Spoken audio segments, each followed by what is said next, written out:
Ladies and gentlemen, please welcome the commander of the Maneuver Center of Excellence, Major General Robert Brown.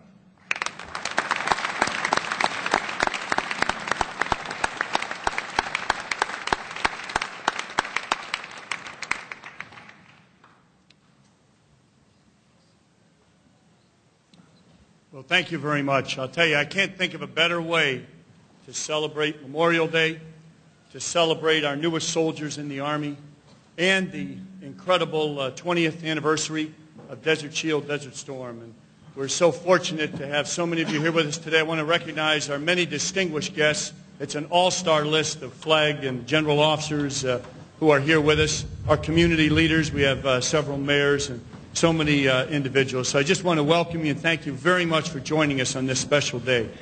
Before we go on, I would like Colonel Willis, if you could make sure the soldiers stand at ease, and just where they've done a great job. They've been up early, and I think all of us would appreciate it if they just stand at ease and relax. And the band, you stand at ease and relax and move around as well.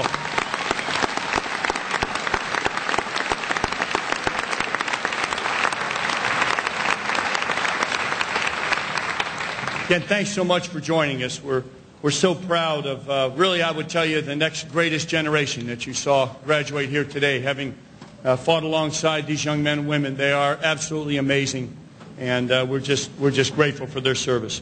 But I have great pride today in that I get to introduce our special guest speaker. Today's guest speaker is a very special individual, and we're so fortunate that he's here with us to celebrate, again, all that I just mentioned, Memorial Day and Desert Shield, Desert Storm. And to describe General Retired Barry McCaffrey, it's only fitting that I quote General Maxwell Taylor, who said, "The badge of rank which an officer wears on his coat is really a symbol of servitude, servitude to his men." And for in the history of our nation, there's probably no one else who can provide such a vivid illustration of servitude than General McCaffrey. He's a revered leader with a career of professional excellence that exemplifies the hallmarks of our nation's Army: duty, honor, and courage.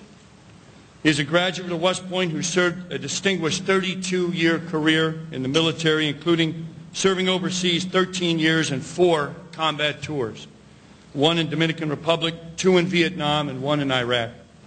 At his retirement, he was the most highly decorated serving general of our time. He was awarded 3 Purple Heart medals for wounds received during his combat tours, and twice the nation's second highest award for valor, the Distinguished Service Cross, for extraordinary heroism in Vietnam. He also was awarded the Silver Star twice for gallantry in action. In 1996, following his retirement from military service, President Bill Clinton nominated him to serve at a cabinet-level position as a director of the White House Office of National Drug Control Policy. After his time, tremendous valor.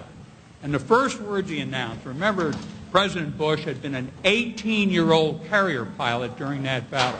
And he stood up there and he said, "I want to remind you, young soldiers, the men and women of the Army who were listening to his words, that on this day in 1944, I was flying my 6th to the last mission of World War II in ground support of the 24th Infantry Division in combat."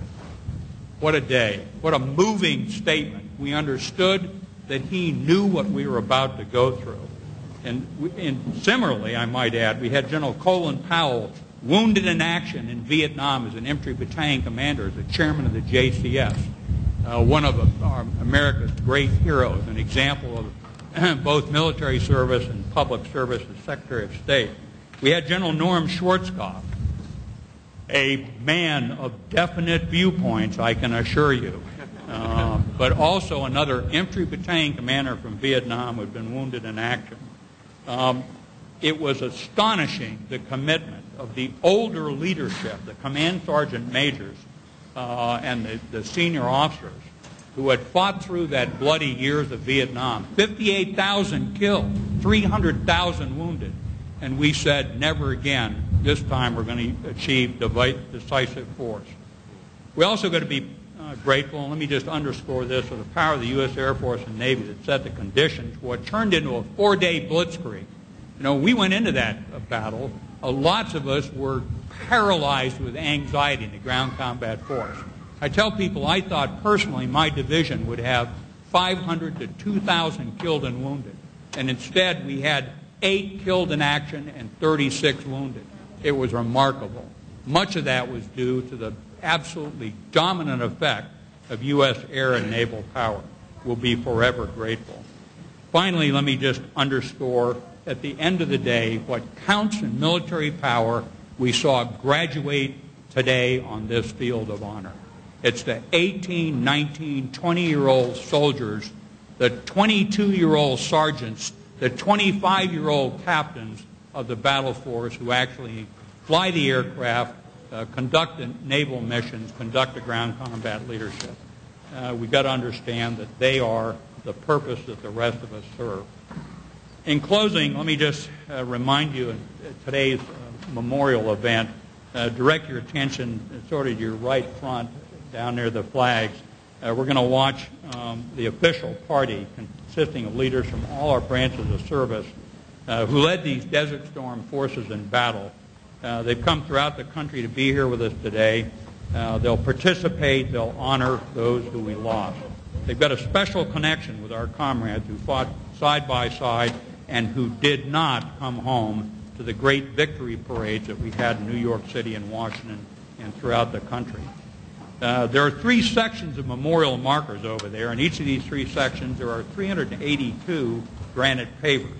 Each of these pavers has the name in granite of a soldier, sailor, airman, or Marine who died in Desert Storm.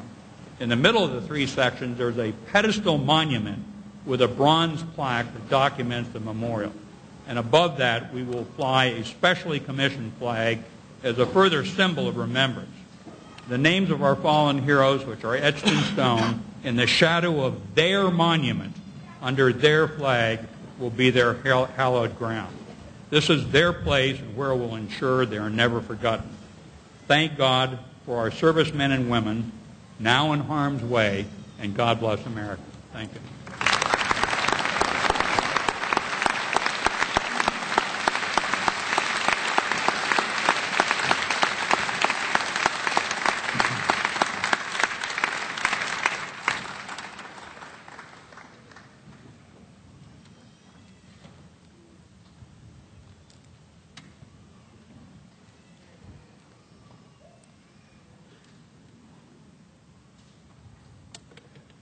Ladies and gentlemen, at this time, General Ron Griffith, the commander of the 1st Armored Division in Operation Desert Storm, and later the Vice Chief of Staff of the Army, assisted by Command Sergeant Major Jeffrey Brown, the Command Sergeant Major of 2nd Battalion, 46th Infantry, and veteran of Desert Storm, Drill Sergeant of the Cycle, Drill Sergeant Israel Herrera, and Soldier of the Cycle, Specialist Eric Johnson, are moving to the site of the permanent Desert Storm Memorial. A unit rallies around its colors, and there is a long-standing tradition in the military that binds servicemen and women with the unique flag they serve under. With that in mind, a specially designed flag was created for this memorial. Along with the pedestal monument, it will clearly identify to all visitors the sacred nature of names inscribed below. General Griffith will now unfurl the ceremonial flag. The flag has 4 stars that represents the Army, Navy, Air Force, and Marines. It has red and white stripes that are symbolic of our nation's flag under which these servicemen and women fought and died. It has a blue background with a white circle to clearly distinguish the map that captures the area of operations of the conflict. It will now be raised to its permanent position, flying proudly this national memorial.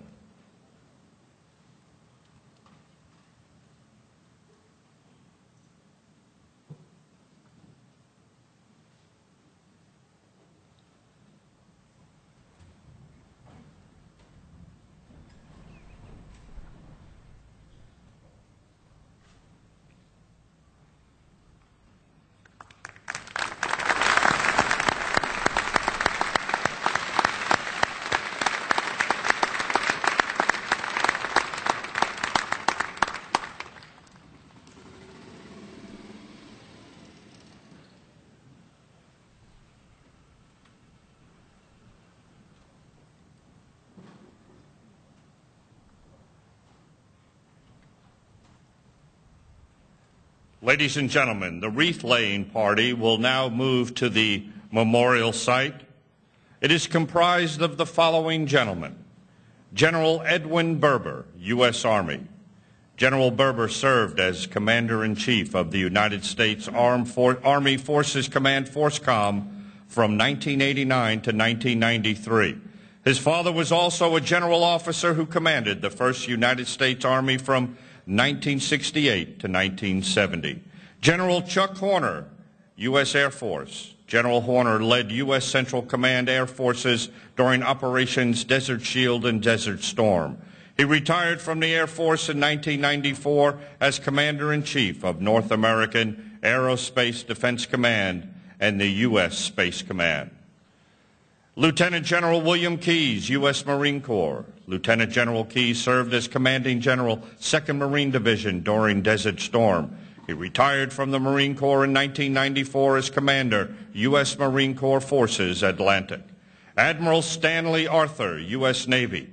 Admiral Arthur was Commander, U.S. 7th Fleet, and Commander, U.S. Naval Force Central Command for Operations Desert Shield and Desert Storm. He retired from the Navy in 1995 as Vice Chief of Naval Operations.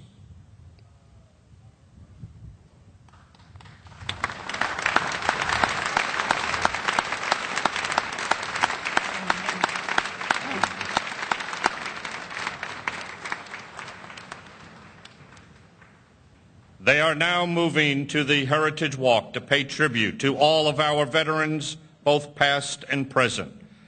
We are here today to also commemorate the anniversaries of the following wars.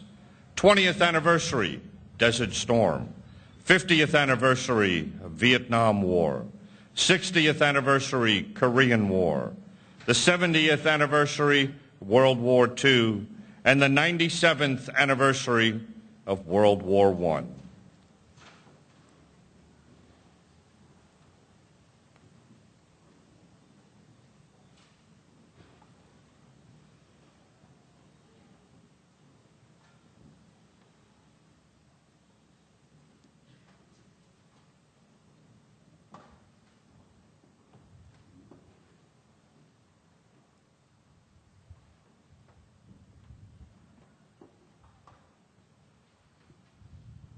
Ladies and gentlemen, please stand for the wreath-laying ceremony, which will be followed by the firing of 3 volleys and the playing of taps.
Ladies and gentlemen, please be seated.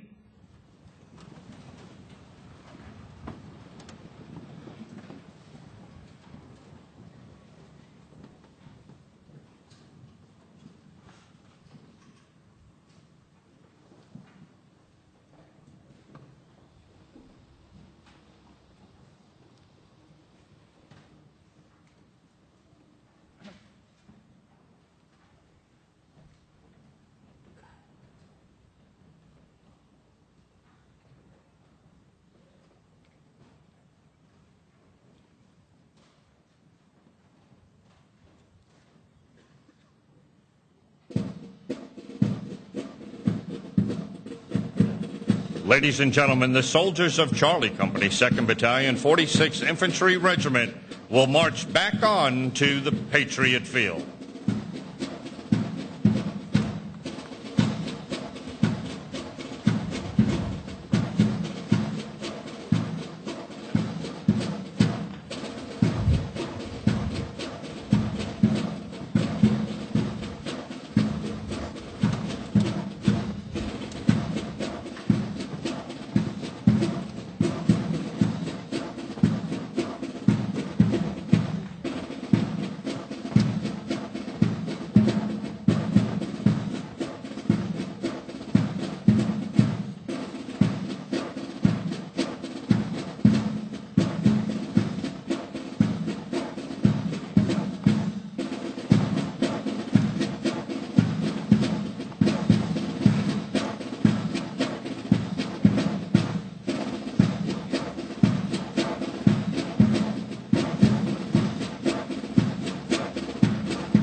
Ladies and gentlemen, please stand and join in the singing of the Army Song.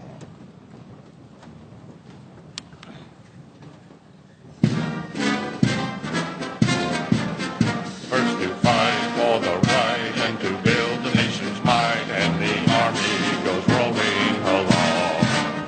Proud of all we have done, fighting till the battle's won, and the Army goes rolling along. And it's high, high, hey, the Army's on its way.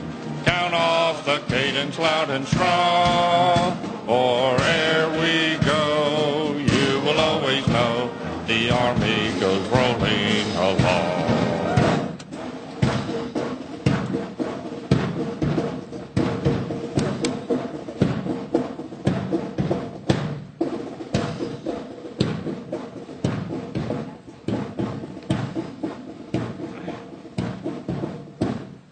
Ladies and gentlemen, this concludes today's ceremony. Please give a round of applause for the graduates of Charlie Company, 2nd Battalion, 46th Infantry Regiment, and to all of our veterans, both past and present. Thank you for attending today's ceremony. Please take a minute to secure all your personal belongings and help us keep this beautiful parade field clean by depositing your trash in the trash cans located throughout the seating area. You may now move to the field and join up with your graduates.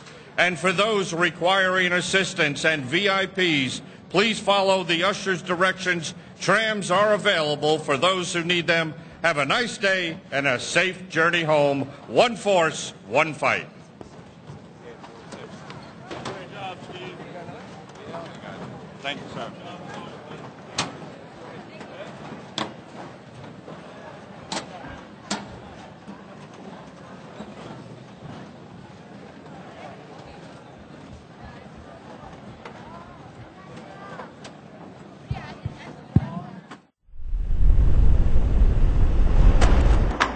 This weekend, learn more about the history of Charleston, South Carolina, one of 8 southeastern cities American History TV is touring this year. Next, we visit the Old City Jail and learn about the building's dark history.